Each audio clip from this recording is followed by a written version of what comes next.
Pang-anim na araw na ulan dito sa amin sa parte ng Laguna.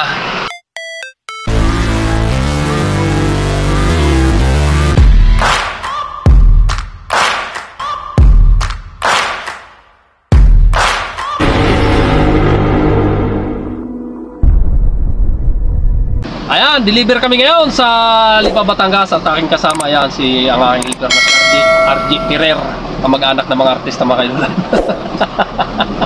Gwapong-gwapo yun. Grabe ka naman, huwag naman ganyan. O, kamag-anak ng artista yan, alam yun si Eddie Pirer. A few moments later. Mga kailulan, dito yan mga kailulan sa Expressway at nasakto pa nga. Traffic, mukhang mahaba-haba ito hanggang nata Santo Tomas, Batangas. Si mga kailulan, ang deliver ko ay sa Lipa. Ano? Kalahin nyo yan mga kailulan, no?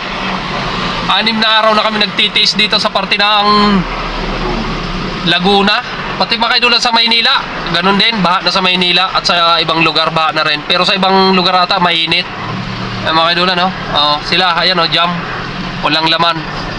Sulit! Sulit na sulit ang biyahe, malamig. Ayan mga kailulan, grabe, ayan ang ulan. Buhos talaga mga kailulan.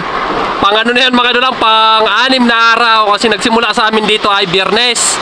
Bukas, 1 linggo na, 7 araw na. Ayan, ganyan ang ulan dito sa amin, Ano sa inyo, sa lugar ninyo? Ganun ba? Pero may nagtatrabaho pa dun mga kailulan, ayun, traffic pa, ganito pa ang sitwasyon. Talaga naman, Pakalain nyo mga kailulan, ganito, umaga at gabi.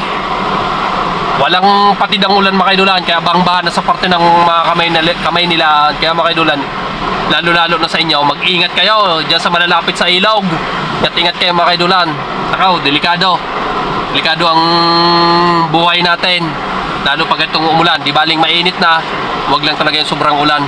Mga kailulan, at naipakita ko na sa inyo kung anong sitwasyon dito sa may amin sa parte ng Laguna. Ganun mga kailulan. 6 na araw na. Nagsimula sa amin dito ay Biyernes. Bukas mga kailulan, Biyernes na. So ibig sabihin mga kailulan, 7 araw na. Na umuulan. Ayan nakita nyo yung kasama ko, nilalamig. Pero wala kaming aircon dito sa truck.